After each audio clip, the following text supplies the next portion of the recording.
Hey everyone, welcome back to CryptoCache. Thank you so much again for joining me here. Hoping a great day. Another look at Solana. We're going to double check a few things. I've got this funny conversation in our Discord chat where people are arguing about it going up or down.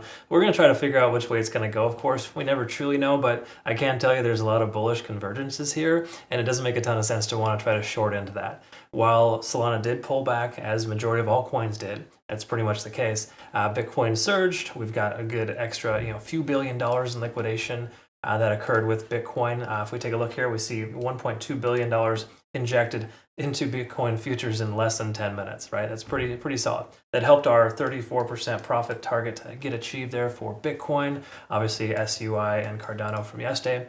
And the whole premise here is that we're mostly long on everything. In fact, we don't have any shorts open right now. My day trading bots might be opening shorts here and there, but for the most part, those are all long too. In fact, if I'm not mistaken, we can see here minus an AVAX stop loss, Solana long. We've got ETH, ICP, ETH, AVAX, ICP. Yeah, I mean, we can see a lot of longs are getting opened here. So it just makes sense that the price action is going to continue higher because there's a lot of smaller confirming factors and also some macro confirming factors. So, no offense to whomever, what is it? There was this guy right here. While there is a potential for a bearish pennant pattern on the 4-hour time frame, I would agree that that is potential. We're also already having broken free from that. And if Bitcoin can maintain its $59,000 range, I think Solana is going to continue. Okay, so again, you go with the flow, folks. The flow right now is up.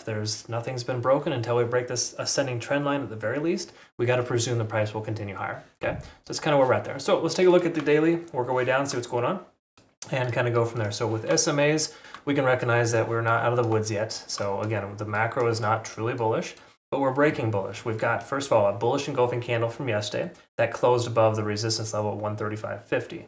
We can also see today's hammer doji candle so far looking very strong. Okay, so again, we close 136 or higher. I think Bob's your uncle. Price is going to continue further up over the weekend. A lot of things are going to be factoring into this Bitcoin dominance situation here, though, because Bitcoin dominance is jumping up. Altcoins are increasing, and the price of Bitcoin is too. So usually that's favorable for altcoins, but we got to recognize that Bitcoin dominance pulling back would be advantageous as long as Bitcoin price doesn't come back, right?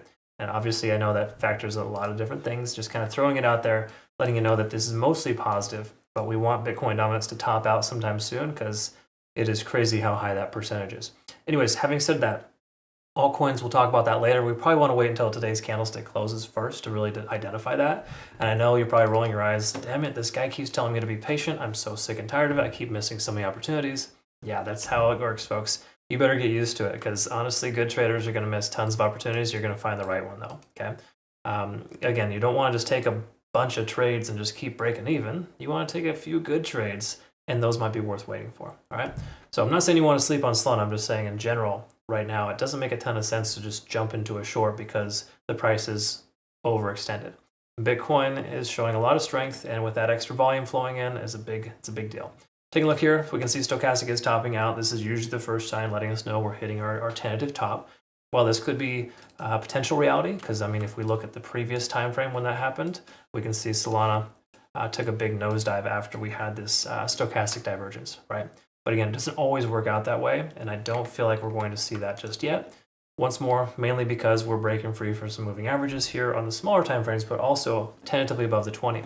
We can stay and maintain above the 20-day SMA. That's a very, very good sign, and breaking free from 50 on the RSI is also another one. We haven't done so yet here either. Keep in mind, Bitcoin has broken free from its RSI resistance. Solana hasn't, so there's that. Okay, so that doesn't mean that we just go blindly bullish, but it does imply also that we have good momentum. We're up over 0 on our TSI here. We got a lot of really good, strong trend strength indicators here, basically letting us know where we're at. So again, for the most part, minus a small couple of caveats there on the daily time frame, we're mostly bullish. We're also bullish here in a sense that we're above our point of control. 134 is that massive point of control here for the last range ever since August 30th. So we can see the last 2 weeks for the trading roughly. We've had a lot of volume accumulation between 132 and 134, with us being at 137 or higher. That really constitutes a lot of support below us. Okay, so it's going to take a lot of selling pressure to drop below that price action. Once more, you could argue that there was a lot of selling pressure here to drop it, but that was low volume selling pressure. We have high volume buying pressure now, and that is going to stick and hold longer. Pay attention to the volume, folks. Higher the the more sustainability you have at that certain price point. Okay, again, TSI is looking good here, of course, in the 4-hour MACD convergence, which doesn't matter too much. It's just been a big mess. I don't trust that, not right now. And of course, we can see money flow index is increasing, which is great. And we don't have any major candlesticks kind of adulterating the indicator, right? So basically at this point here, we got real money flowing into the coin. We've got a good resistance level that's been broken and or previous support been tested. We can see our stochastic is swinging upwards. There's a lot of reasons why the 4-hour time frame is looking very, very good. The only thing we have as potential resistance is this $140 or $140 range rather, because we got a lot of liquidation in that range. In fact, I think I skipped over this. I apologize. Let's jump into liquidation really quick. If I recall correctly, there was a lot of liquidation between 138 and 140. Let's see if that's still the case. I'm just going to go ahead and zoom into the macro because obviously the last 7 days we can see some liquidation occurred, but there's still some left. It's much easier to kind of summarize how much is where. We look at the bigger picture, there's $2 billion at 138.50, $1 billion at 139, 140, $1 billion, etc. So if we add this all up here, roughly, we're looking at somewhere in the range of $6 to $7 billion in liquidation between here and 142. All right, so there's definitely a lot, right? And to me personally, when I see that kind of liquidation, there's more incentive for the whales to push the price action higher. I think there's a distinct probability we're going to see somewhere in that range. Now, I get the question, are we going to see the 150s? Sure, that's a possibility.